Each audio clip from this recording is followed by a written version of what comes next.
All right, welcome to The Explainer. Today we're going to break down the core arguments of industrial society and its future. You probably know it as the Unabomber Manifesto. Now, this is a text that's, famous for its author, but also for its really radical and surprisingly influential ideas. So our goal here is to set aside the man and his crimes and really just dig into the arguments themselves. We want to understand the logic, right? The actual ideas presented in the text. So the manifesto kicks things off with this incredibly blunt statement. I mean, there's no ambiguity here, no slow buildup. It just gets right to it. Boom, paragraph one. So that really frames the whole thing for us, right? The big question is, how on earth does someone arrive at such a radical, sweeping conclusion? Let's unpack the logic that starts right here. Okay, so the entire foundation of the manifesto, literally all of it, hinges on this one psychological theory the author calls the power process. He basically argues that this is our core human drive, kind of like a deep need to make our mark on the world. And his whole point is that modern society is systematically crushing it. So if you want to understand the rest of his argument, you have to understand this one concept. It's the key. So what is it really? Well, the text defines the power process as a fundamental human need. It's not just a nice to have. It's supposedly hardwired into us. You can think of it like this psychological loop. You have a goal, you work hard to get there, you succeed, and, this is key, you do it with some level of autonomy. And according to the author, completing this loop isn't just a preference. It's absolutely essential for our mental health. So let's break that down into its four parts. You need a goal. You need to put in the effort, you need to actually reach the goal, and number four, you need autonomy. And this is where it gets really interesting because it's not enough just to succeed. All four of these have to be there. That last one, autonomy, that's the real kicker. It's about feeling like you're in control of what you're doing, not just a cog in a machine. And this is where we see the stakes. According to the manifesto, when this process gets broken, when we don't have real goals or we have no say in how we chase them, it leads directly to all sorts of problems.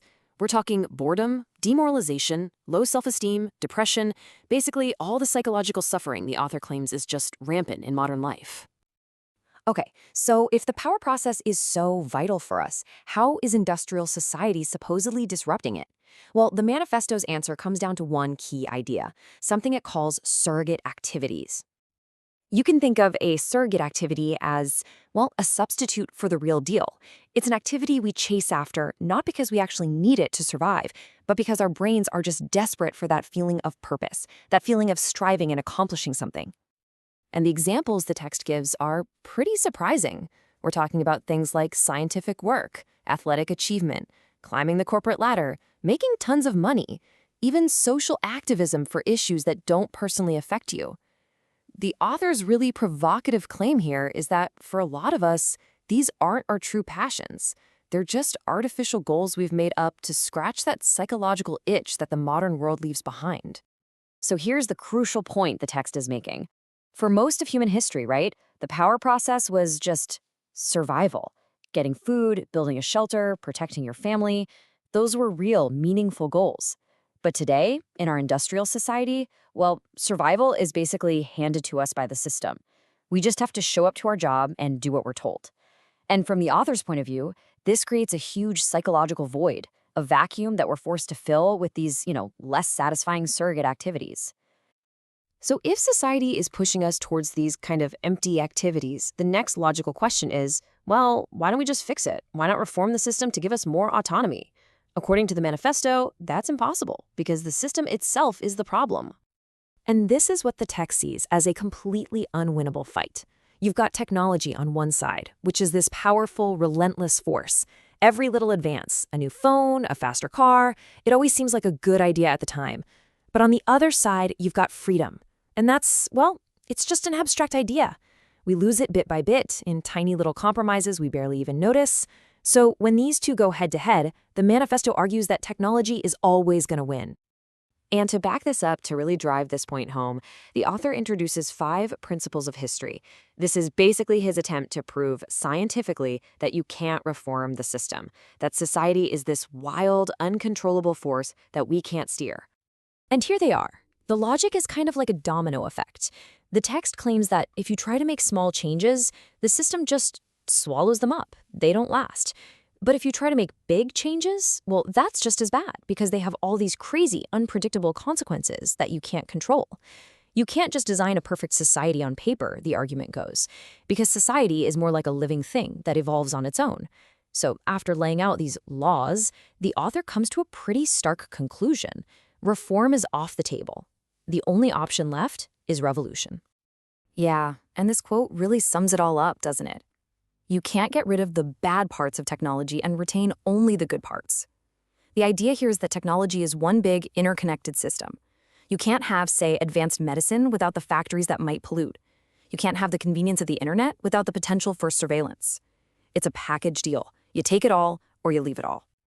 So, all of this leads us to the final and frankly most chilling part of the manifesto. It's where the author lays out the only two possible futures he sees for humanity.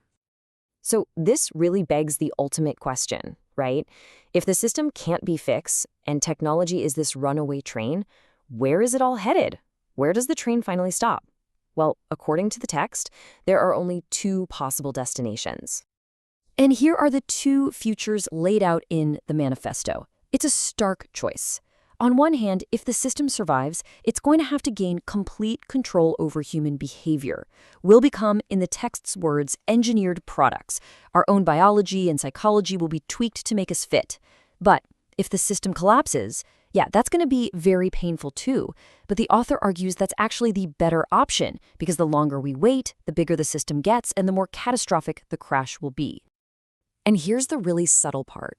This control, it won't be sold to us like some evil tyranny. No, the text predicts it'll all be framed with humanitarian justifications. We won't be enslaved, we'll be cured.